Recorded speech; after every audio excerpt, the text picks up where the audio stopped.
Ryan Miller's the last one standing from this group of three brothers right here, and then Ryan Miller and Drew Miller, who are brothers, who are cousins to these three right here.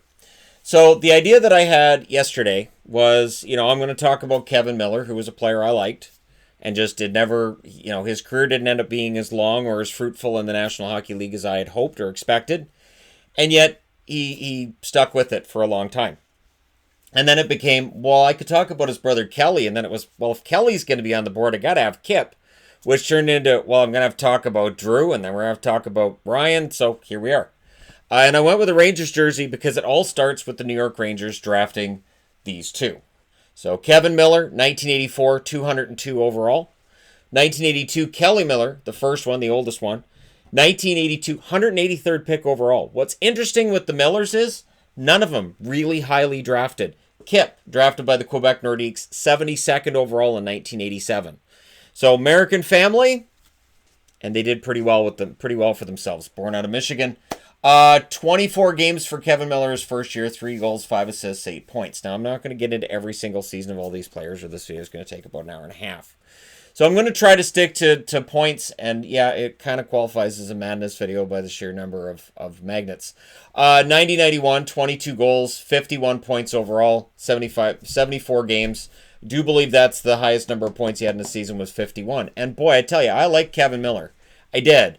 20 goals in 91-92 for the Detroit Red Wings, and then he ends up going to Washington. So, 91, when he goes over to Detroit, he was traded with Jim Cummins for Joey Kocur and Per Juice. Gotta have Per Juice's name in a video, right? So, the Rangers trade him to Detroit, and then June 22nd, June 20th, 1992, so just before the draft, he was traded for Dino Ciccarelli. So, Dino Ciccarelli for Kevin Miller. And then November 2nd, 1992, so it only took 10 games for the Capitals to say we're going to move him. He's traded for Paul Cavallini to the St. Louis Blues. And with St. Louis, he had a couple good years. He had 20 goals in both seasons, 24 the first season, and 23 in the second. And then in the third year, 15 games played. Keep in mind, 94-95 is a lockout shortened season. May 23rd of 95, he is traded for Todd Ellick. So some interesting names on the board in this one. March 20th, 1996, he is traded for a 5th-round draft pick. So he ends up playing for 9 teams altogether. So you got the Rangers, Detroit, Washington, St. Louis, San Jose, Pittsburgh, Colorado, Chicago, Islanders, Ottawa, and then he goes back to Detroit. 03-04, he came up and played 4 games. He only played 9 games for the Sens, but again, the fact that between 2000 and 03-04, he spent some time in Europe, but he stuck with it, is a testament to how much he loves the game. 620 games played in his career, 150 goals, 185 assists, 335 points. This embodies the kind of player that I like, where, he gets 4 20-goal seasons altogether, or 5 20-goal seasons in his career, and yet when he ends up falling into the minors, so for some of these seasons he's spending half the year in the minors, he still sticks around.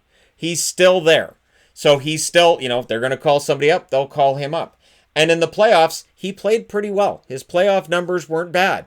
So Kevin Miller was a guy that I followed, that I liked, and it just didn't quite click at the NHL level for very long. Now, Kelly Miller, it worked out pretty well for him. So 5 games, 2 points in his first year with the New York Rangers, which was 84-85, and then as a rookie still, 74 games the year after.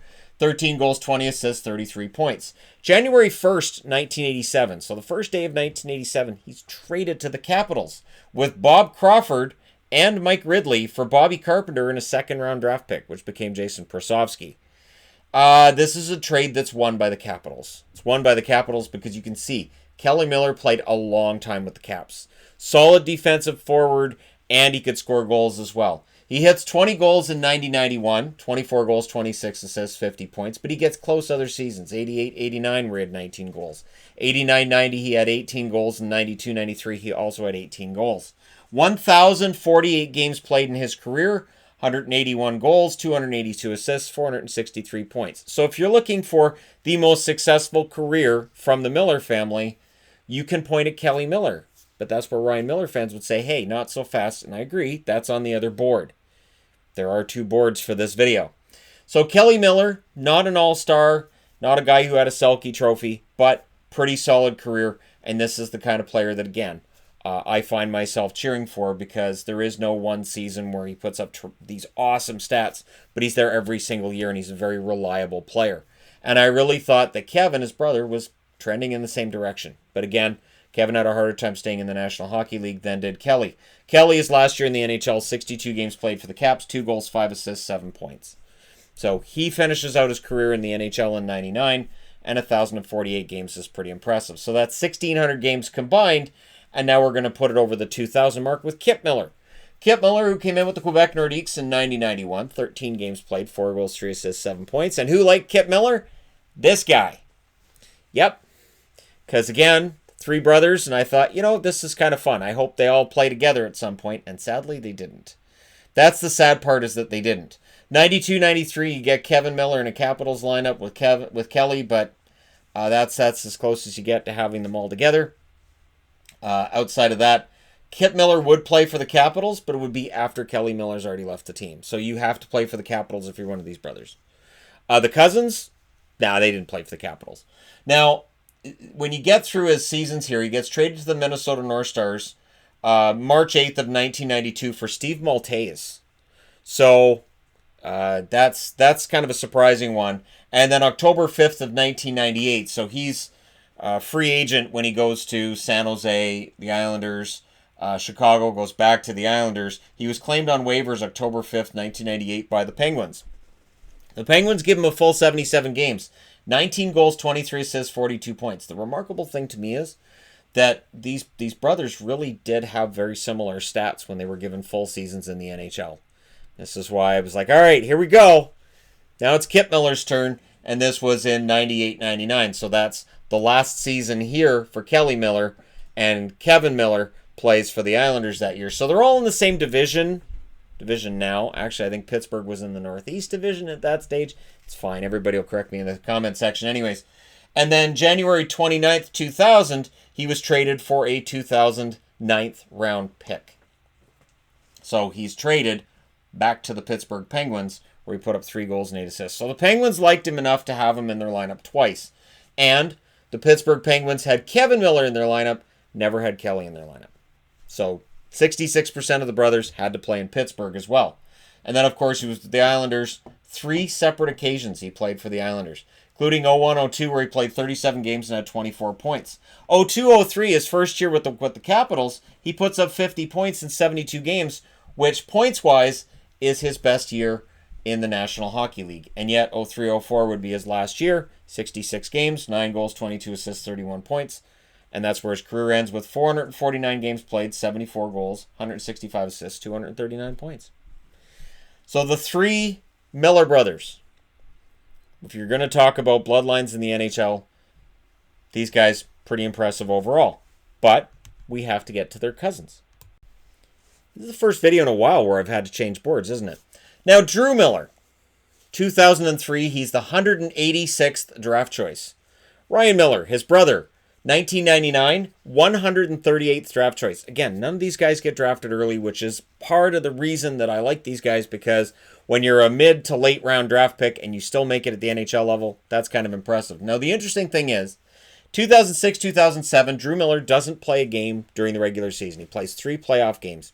As a result, the Anaheim Ducks win a Stanley Cup.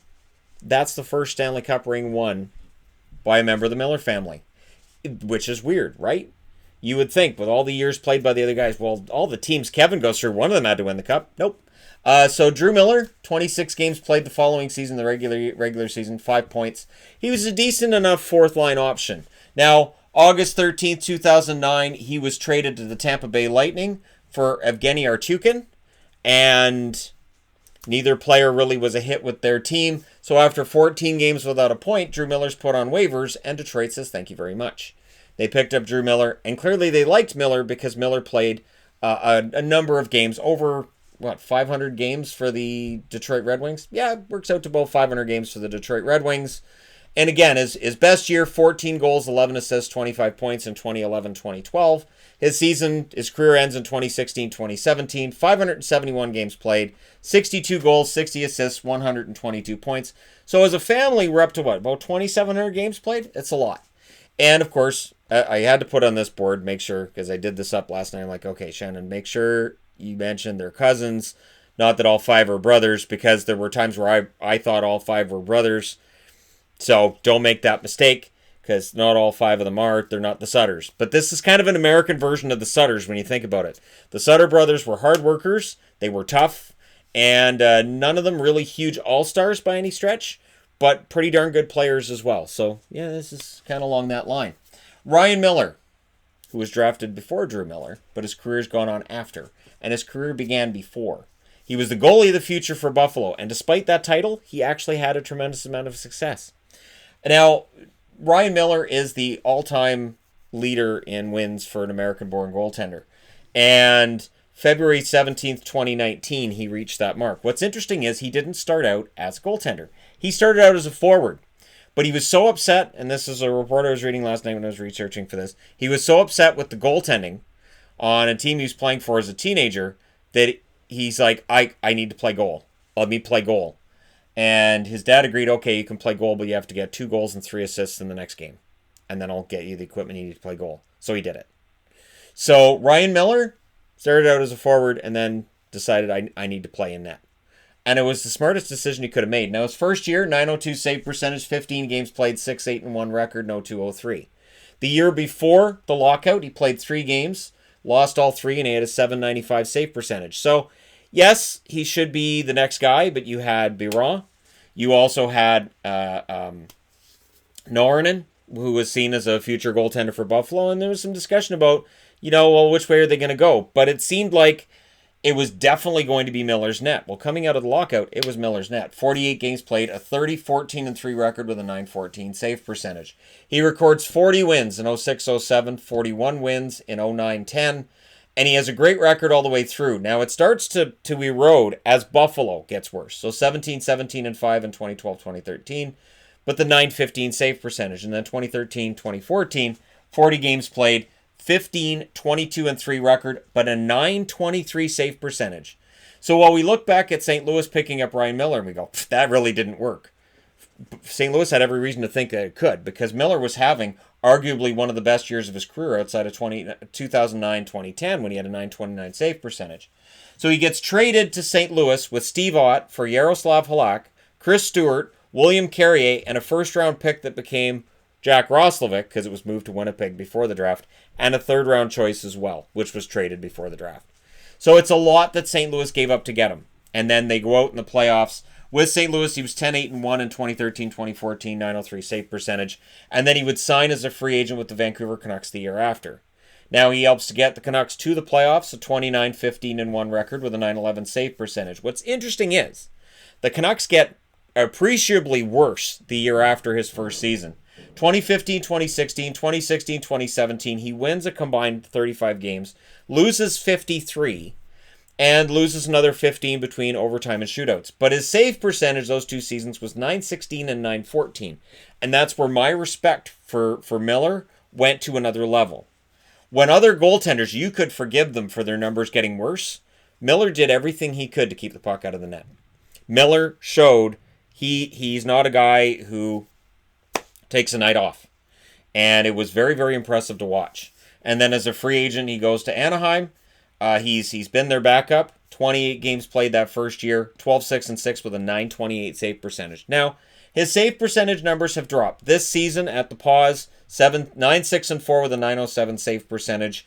And you can see that at this stage, he is winding down his career. But 780 games played to date.